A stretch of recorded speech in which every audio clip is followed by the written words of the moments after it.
Houlton Sunday Service online edition, coming to you from the Unitarian Parlor in Houlton, Maine. We are holding shared space for each other this morning, a sacred space that allows us to be our best self, a loving self, a self looking to connect with others. Today we continue with part 6 of our series on belongingness as we look at barriers and ways to remove barriers. We want to thank each of you for joining us and spending part of your day.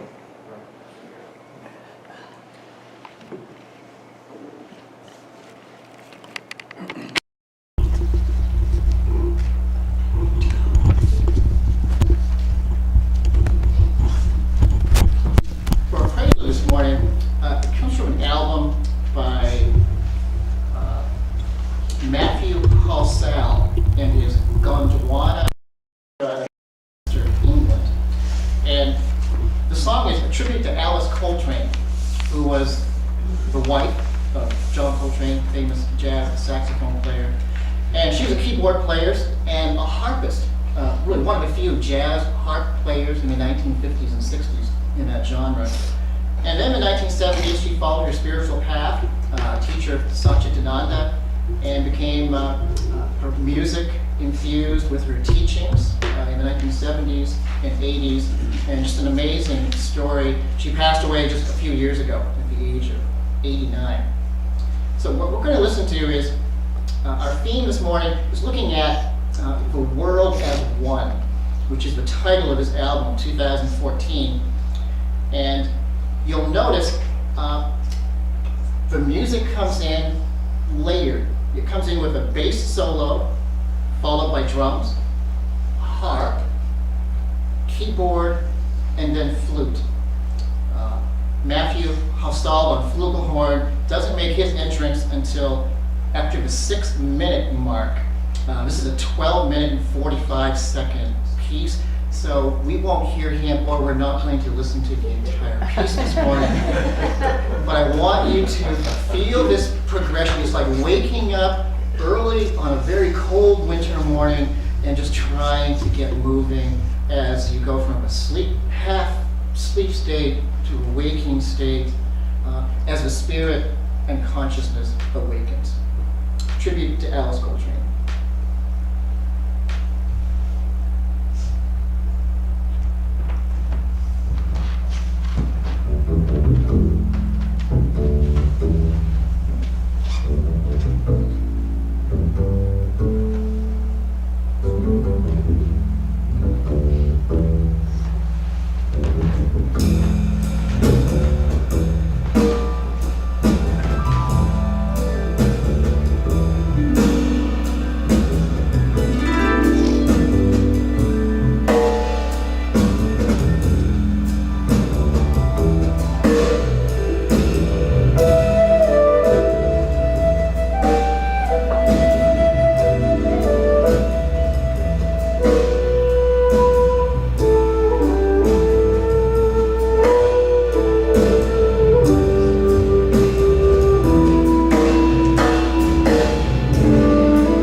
step back from our own minds and allow what is here to be here.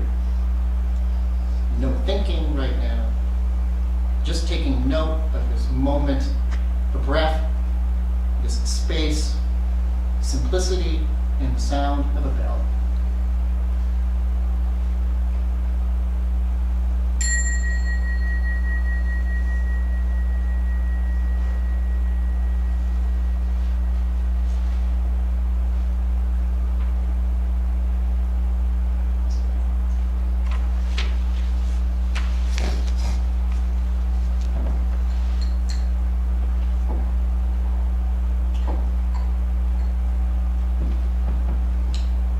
Light our chalice this morning. And Betty, if you would do the honor of lighting our chalice in the middle of January.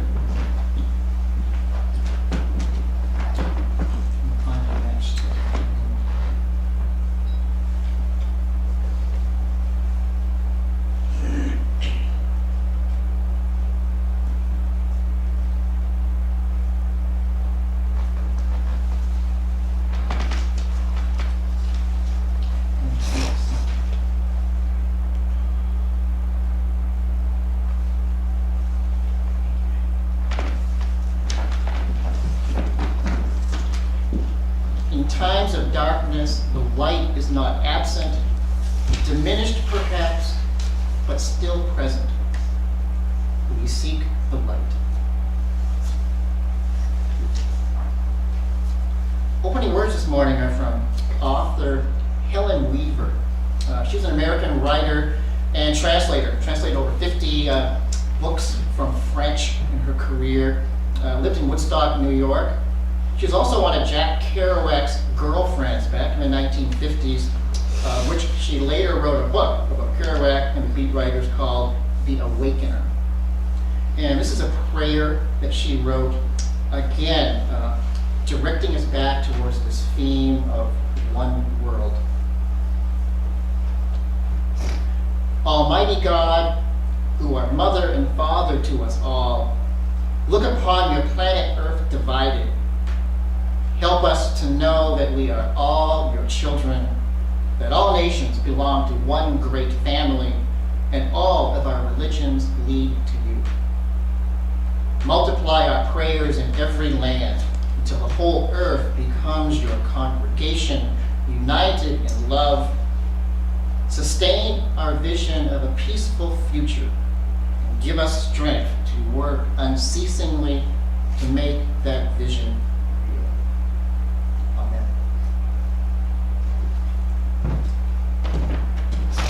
You'll notice the little teal book sitting next to you in your seat. We don't often sing from this. The union tunes, we're rehearsing some music from this. And one of the songs out of this book ties into our theme. We've sung this off and on for years. It's called Building Bridges and Removing Barriers. It's 1023 in the teal book. And it's a simple chorus, one verse in unison, and it's divided up in rounds, which we've done this before, but it's been a while. So, the left-hand side of the room is group number 1, and over here, Mary, you're going to lead group number 2. And that includes Jim in the back corner, everyone over here. Group number 2. Then you'll see the number in the second stanza. As we sing through that first portion, then group 2. And Dale has some conducting background. She'll also direct group number 2 in.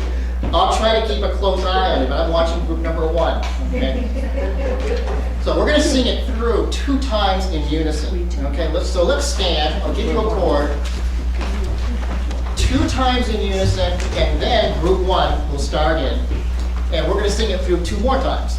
So group 1 will sing it twice, and you cue in group 2. And Mary, okay?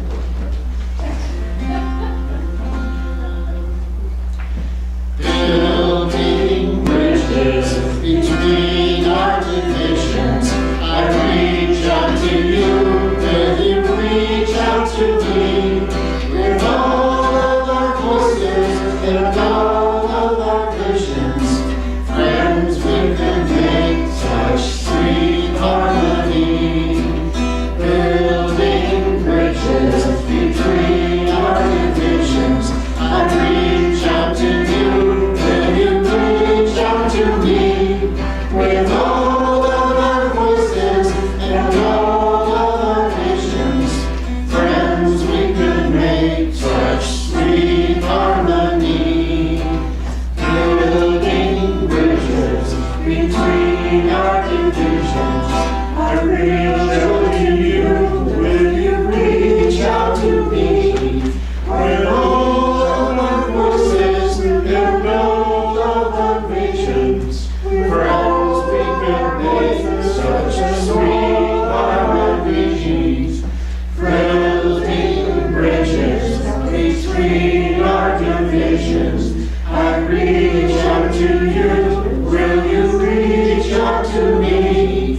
With all of our voices and all of our visions, friends, we could make such sweet harmonies. Friends, we could make such sweet harmonies.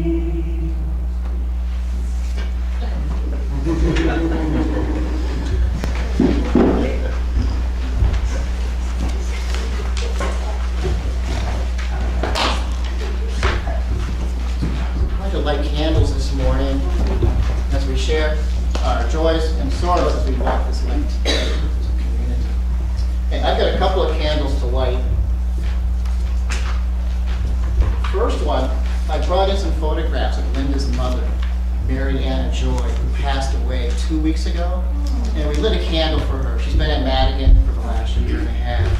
So there's a photograph here of Linda and her mother, actually at our wedding back in 2001.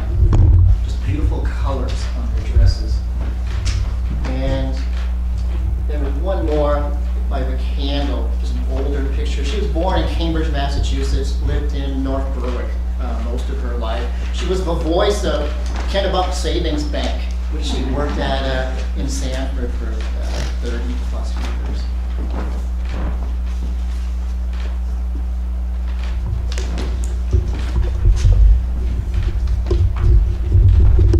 And the second candle, I'm not sure if you heard about the mass shooting early this morning in Monterey Park, California, just east of LA. The last I heard, there were 10 fatalities and quite a few casualties, some serious casualties. No details have come out as of this morning. So that's unfolding on this Sunday. So this candle is for families and the emergency services that are assisting people today in Los Angeles.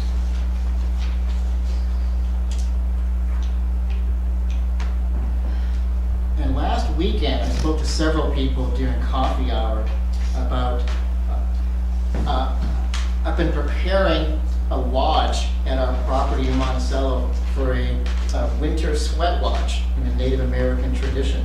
And it did happen last Sunday evening.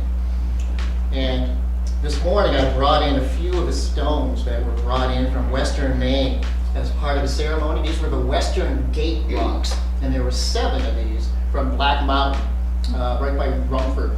It's a ski resort on Black Mountain. There was some tourmaline here and some fragments of a rock that after the ceremony we split a few of the rocks and are dispensing them to go to different locations. But that's on the altar this morning. And there's small tourmaline, small pieces here. And I don't know a lot about rocks. I'm not a geologist. But if anyone is interested in that, please come down and look at that after the service. But I want to thank you for the support. Wool blankets came in from several individuals from the congregation, and it all came together not as planned. And it's an amazing weekend of everything coming together as it was supposed to, not necessarily as we had planned it. And I think that ties into this continuing theme of this year, on belongingness and connection. You can plan ahead and coordinate, but there's something else going on deeper that you can't pin your finger down, and you have to go with that as it unfolds. And I think that's what we're doing this year with this theme. After last week's conversations, led to a lot of that dynamic. So that candle, I'll be saying more about it later. I'm going to have a short post in the Backwoods blog this week about the Sweat Lodge. But again, much appreciation for your support here from the congregation. Let's continue to light candles.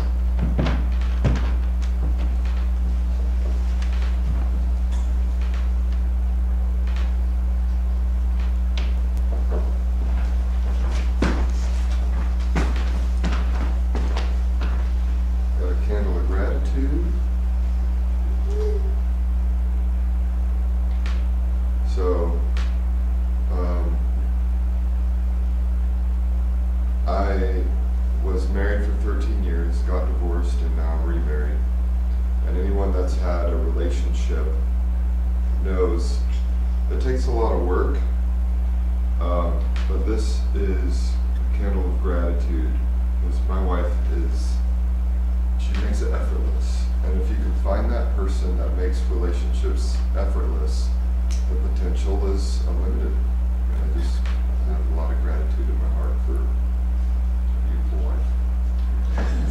She's smiling, Josh.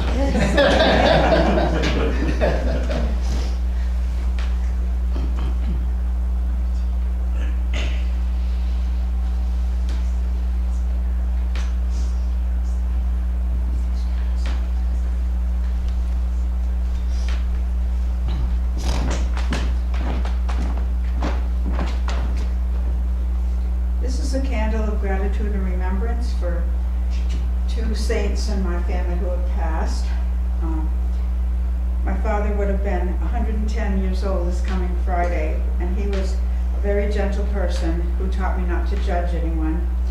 I still have learned that lesson. And I married a man very much like my dad, and I'm very grateful. And today would have been the 21st birthday of my third daughter's first son, who died 15 years ago, very suddenly from viral myocarditis. So we are remembering Logan today. And Logan was a very active little boy, and he was always saying, "I am fearless."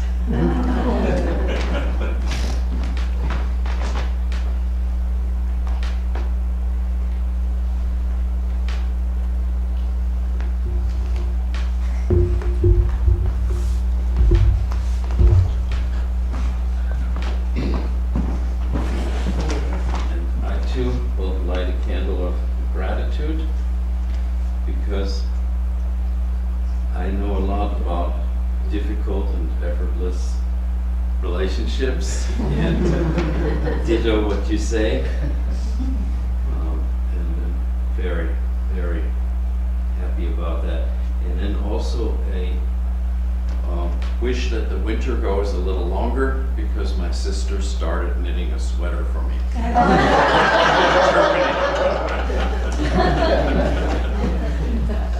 Don't worry, it will.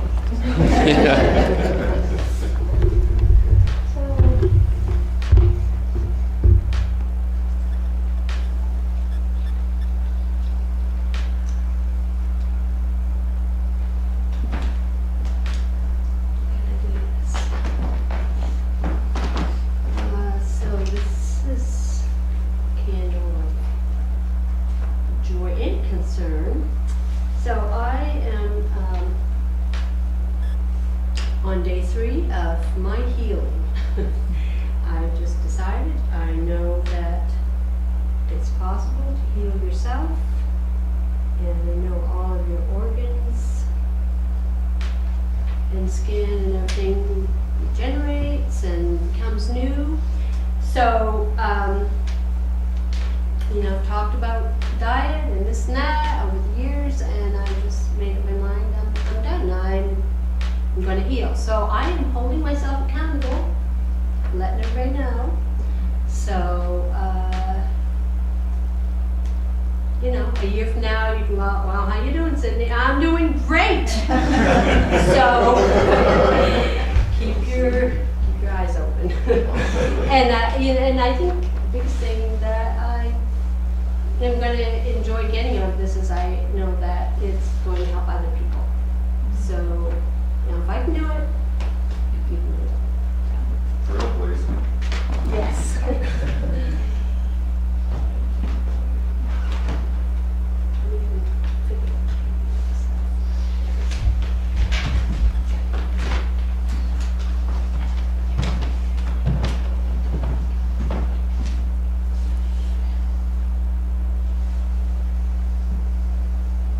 We're lighting a silent candle for unspoken prayers this morning. Any concerns that we have? This candle contains those.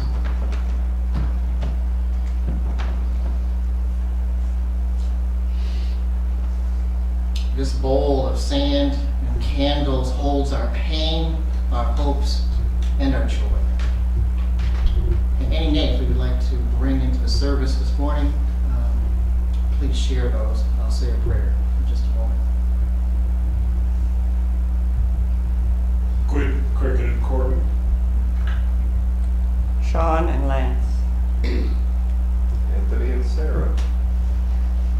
Lucas. Gavin.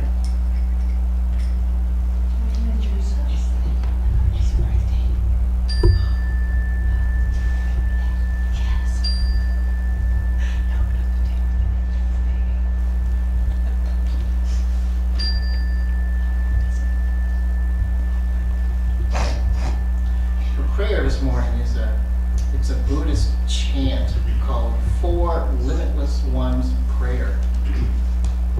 It's a blessing in 4 parts. May all sentient beings enjoy happiness and the root of happiness. May we be free from suffering and the root of suffering. May we not be separated from the great happiness devoid of suffering. And may we dwell in the great equanimity, free from anger, aggression, judgment, and exclusion. Let us live, each of us, in love, in liberation, as one. Amen. Blessed be.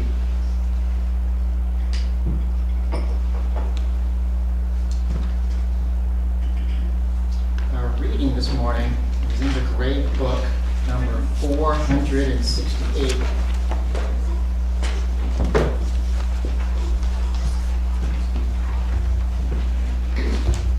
And this reading ties into our theme on belongingness.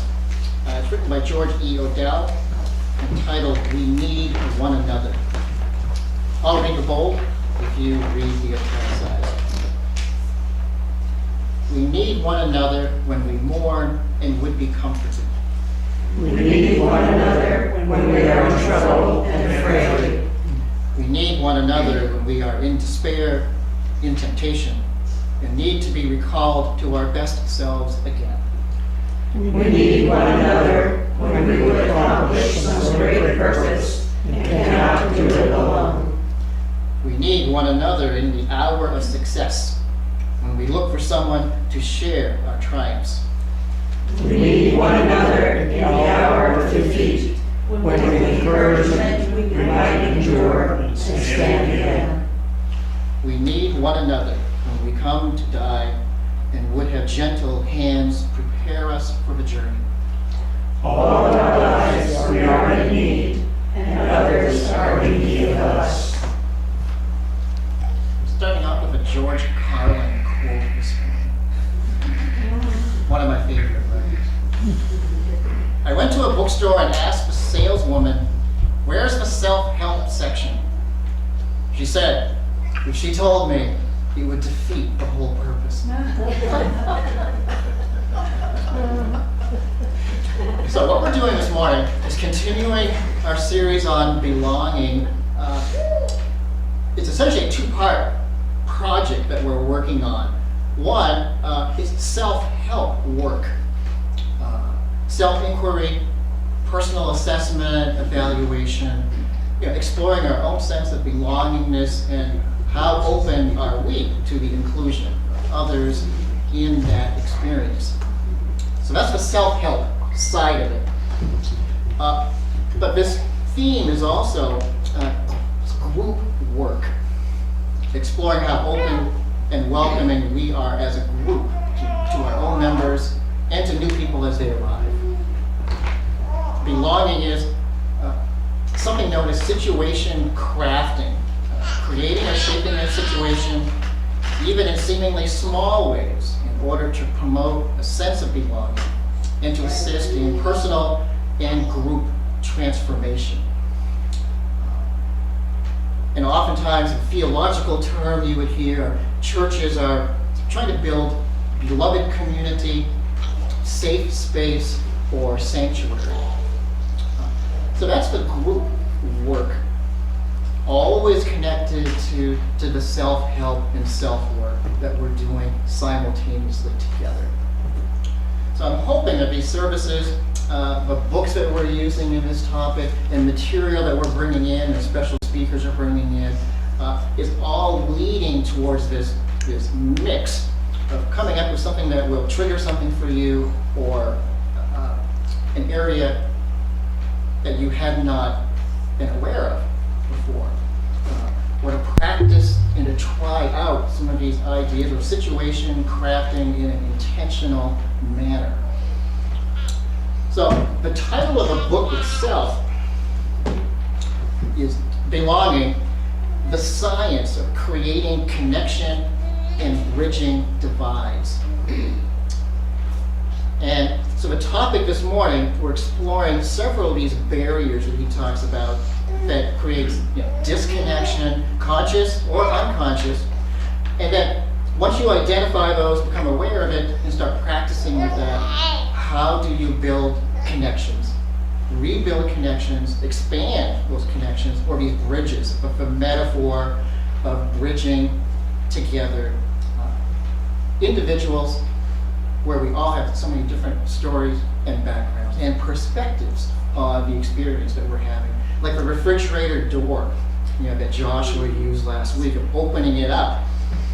Each one of us see the contents of that differently. And that's what keeps it's interesting, because I really don't know. I'm curious, or we should be curious, of what is the experience that someone else is having in the same room that we're sharing. So, in the bulletin, I put a few notes to make this easier. Just talking about barriers on the left-hand side, sometimes, and oftentimes, people are not even aware of the barriers. And that, in itself, makes the barrier fundamentally difficult to remove, or to talk about, or to work with it. So, I see building bridges and removing barriers are intricately linked in this process as they unfold. As we realize new barriers that have been there all along. Some of us may have been aware of it, some people are not. How do you find a common language to talk about it, to create a situation crafted that's conducive to building a safe space where someone can share their idea in a manner that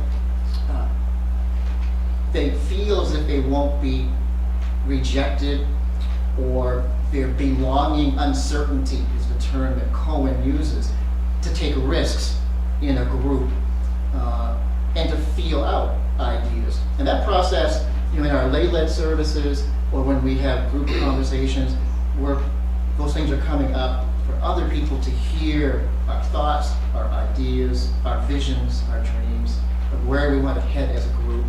And that process requires a certain transparency, honesty, integrity, but a safe, stable structure for those conversations to occur. So in the bulletin, there's 4 barriers that Cohen talks about, and their titles in the book. And the first one is us versus them. And if you've got a pen, we're going to write one key word beside each one of these barrier categories that kind of tie into the tools that we're talking about or the topic we're talking about. These are great chapter headings to try to capture the causes and what creates the barrier or the breakdown of communication and inclusion. So with number 1, us versus them, the word to keep in mind is what we've talked about before, is polarization. That is what the dynamic or the cause that we're trying to become aware of and to address, and it's very difficult, even after once it's identified where you realize what's going on, of how distant we are from someone else, from the polarization effect. How do you close the gap, so to speak, which we've talked about in previous services. So we're not going to spend a lot of time on any one of these, but I just wanted to, because we have background and we're aware of some of this, I found it helpful in Cohen's book how he broke it down, just to keep those barriers, those large categories in front of us. And number 2, blaming the person, ignoring the situation.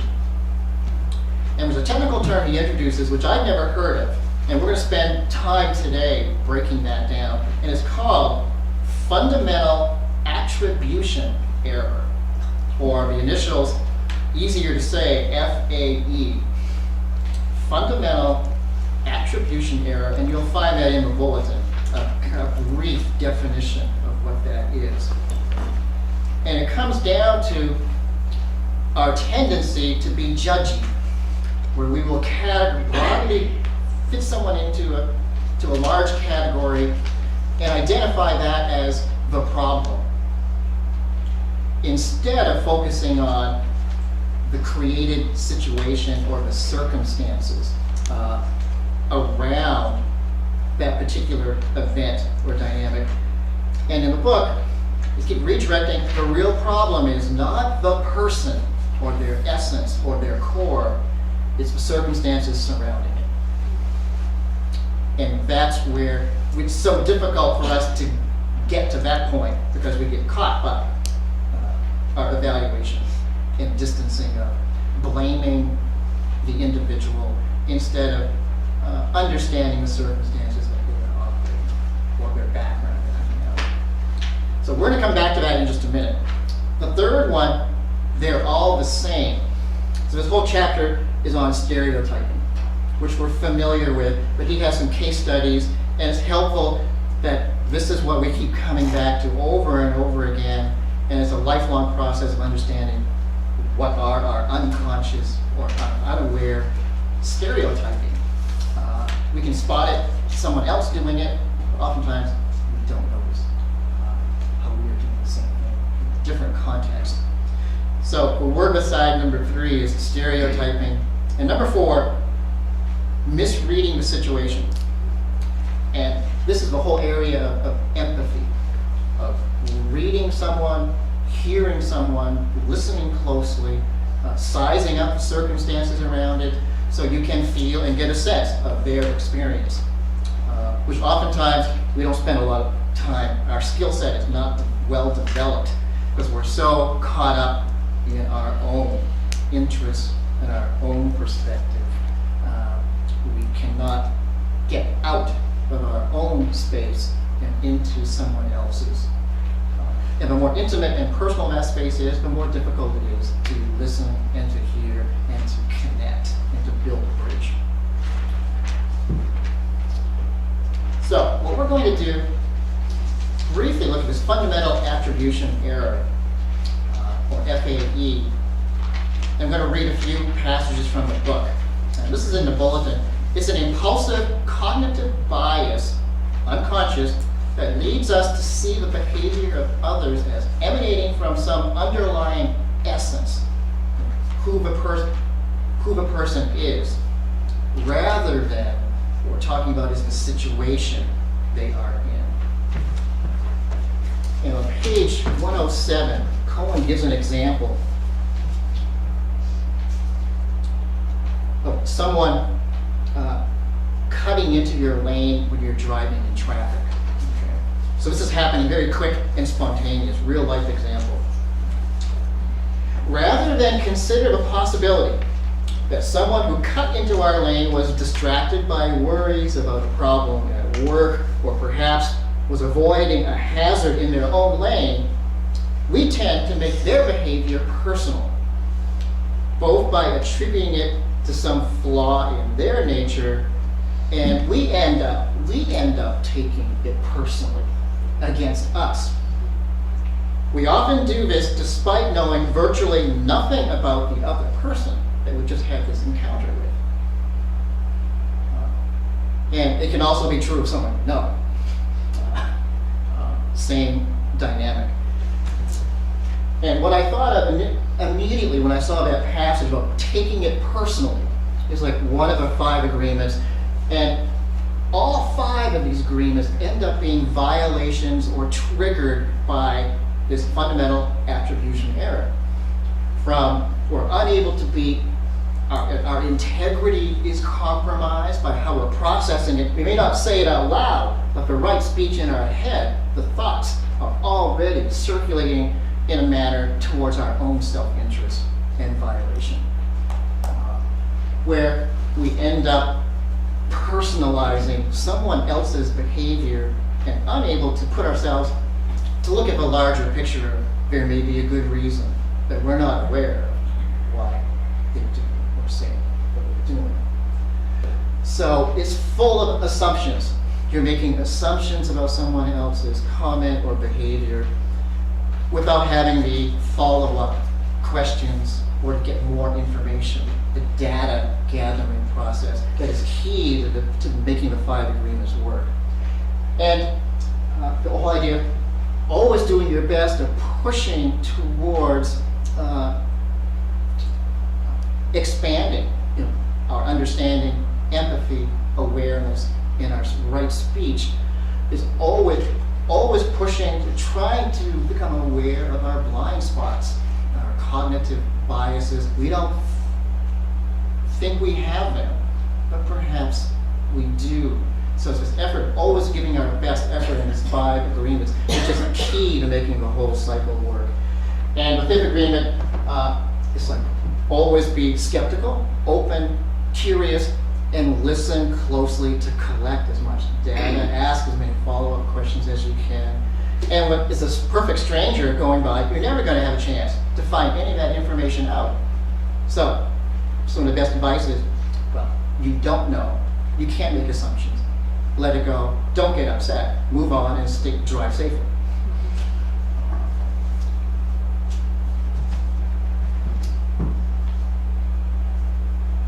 The fundamental attribution error is the cognitive mill that turns the grist of our social lives into gossip, judgment, and rage.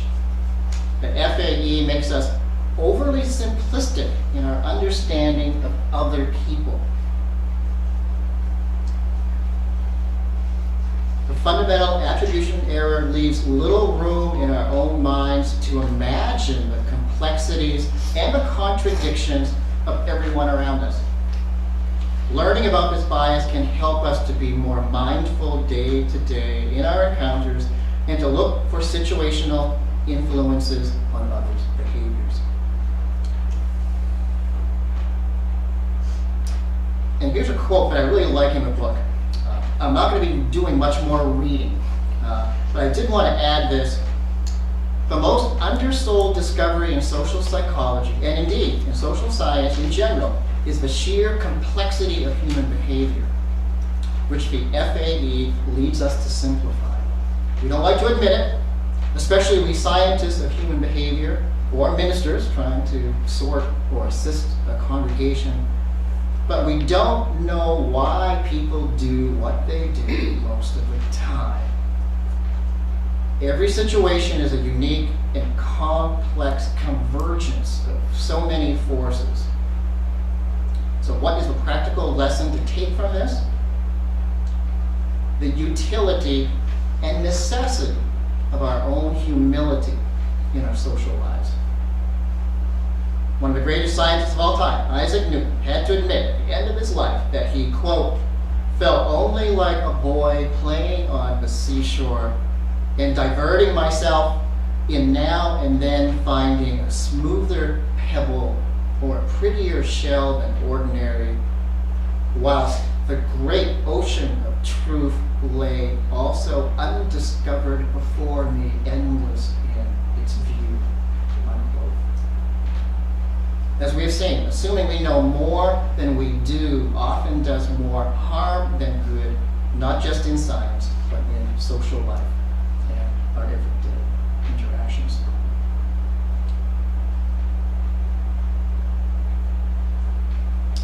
So a couple of weeks ago we talked about 4 ways to close the gap. And I was going through Cohen's book. He's essentially saying the same thing again on how to bridge or to close through these gaps and to reconnect with other people and to connect with ourselves. And just to review those 4 ways to close the gap, and these are familiar skills that we keep talking about. Mutual respect, connection, seeking that connection to close the gap, close listening, and suspended judgment.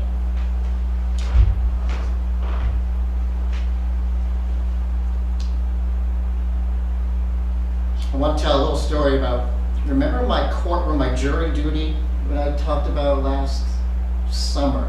And I said I'd be referring during this whole course on belonging to some of that. So the first thing we did in jury selection, we had questionnaires passed out. Questions regarding the 2 major cases on the docket for this term was a double murder case in the north part of the county involving some Houlton people, and a medical malpractice suit.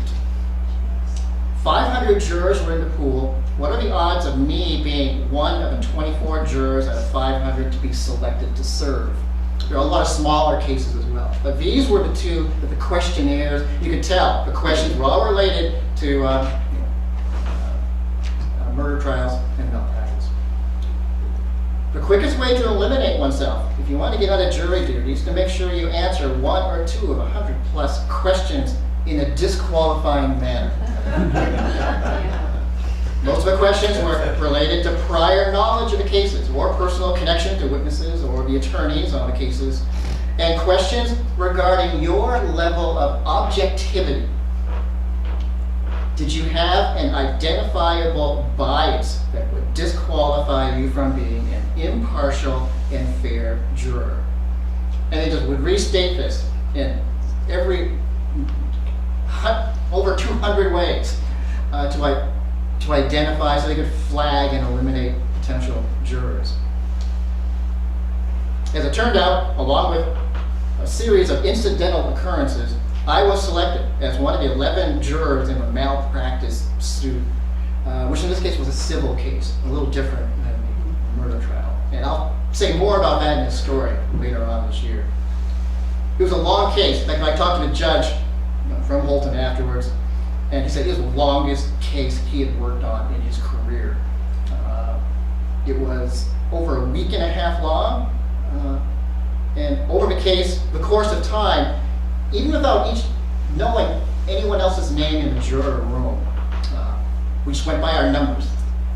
We slowly began to piece together limited information about each of us as jurors, where we were from, what kind of work did we do, and you could pick up on these limited clues, depending how much you might say or release that kind of information, as to who were these fellow jurors.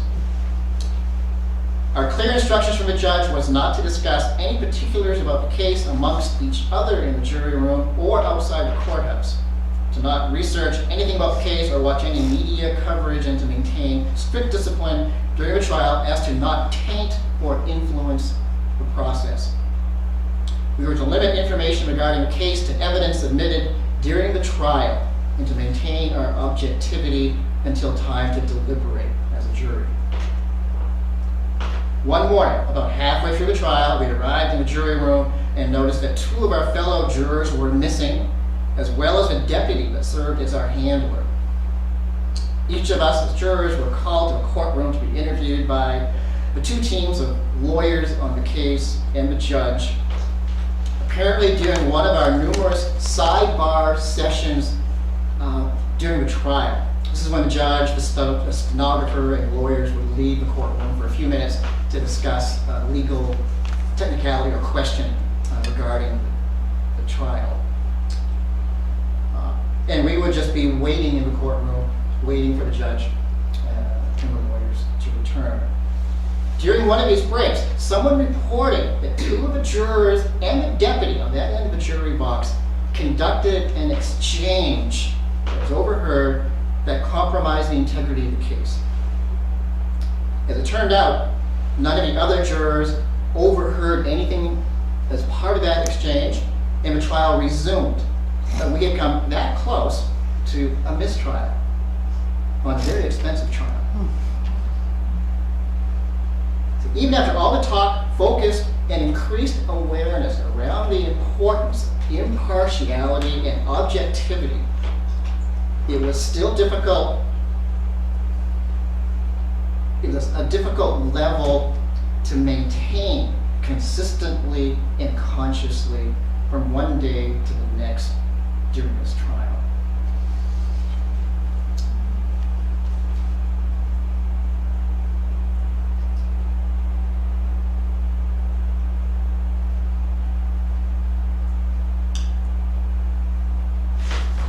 I'm going to move to a basic question to leave us, and I was hoping we'd have some time to discuss it. But it all leads to, how hard is it to see our own unconscious bias? Is what so many of these issues revolve around. I am going to add something that Cohen said because it's so good. I'll read it fast. How can we work to lessen the power of stereotypes over our treatment of others? The first step is to acknowledge that we can fall under their sway as much as we want not to be. We don't lack motivation to be fair or objective. We're just defensive at the insinuation that we may not be. Surveys show that most Americans value equality and fairness in principle, but the common reaction to being told that we have to correct for our biases is defensiveness. As we work to find ways to combat the power of stereotypes, it's important that we take our own counterproductive defensiveness into account. Asking people to be fair or objective doesn't work well because people already think they are being fair and objective. Another way to stave off stereotyping is with psychological timeouts, or the suspended judgment that we talked about a minute ago as one way to close the gap, which helps create the mental space for us to think more deeply and reflectively upon our own situation that we're encountering right now. When the mind is restored in this manner, it is less likely to rely on fast mental shortcuts like stereotypes or the FAE, and be more receptive to considering the nuances of that particular situation and the individuality of each person that we are encountering. And what I keep coming back to over and over again is these helpful language and structure, the 5 agreements, and our 7 principles. The first principle of affirming and promoting the inherent worth and dignity of every individual. That practice in itself is striving and directing us to look at these unconscious biases, these limitations that, due to our own circumstances, we are working on to some level of conscious awareness. And how do we as a group assist, create accountability, or to have a talk? They said the least effective way for change in situational crafting is a lecture or telling someone to be fair and objective. Does not work. Or to change someone's behavior, like in the case of Hank, his roommate in college, was not going to change Hank's ideas about a particular topic as much as being personally involved, interested and connected, having a deep conversation, and shifting at the heart level. The mind and arguments and cognitive, you have to have that structure, but that is not what's going to create transformation or change. It comes at a heart level. And we still have to talk about it, and that's why we're doing a whole series on this. But I'm hoping that out of the stories that we share, some of our own stories come up of how nuanced this is.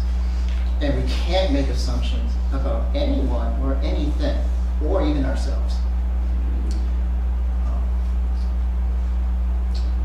So once again, I've talked way too much. I thought I would do just a very short talk today so we could have a discussion. So that's going to happen during coffee hour, okay? We can do that. And I'll show you a few more of the rocks and stones from Square Village.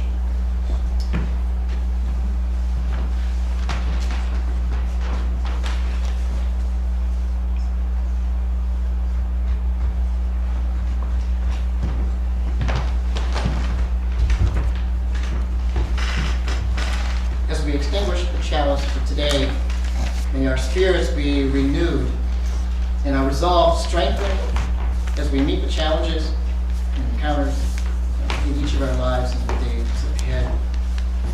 We extinguish our chalice only until we gather again to reignite the flame that burns within and among us in all that we do as fellow travelers in this world of cold, sub-zero, and incredible. May we go in peace.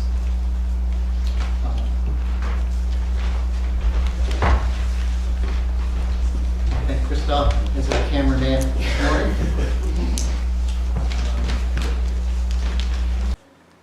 We want to thank everybody for tuning in today. If you'd like to show your support, please hit the like button, subscribe to our channel if you're not already subscribed, and help us out by sharing this message by clicking the share button.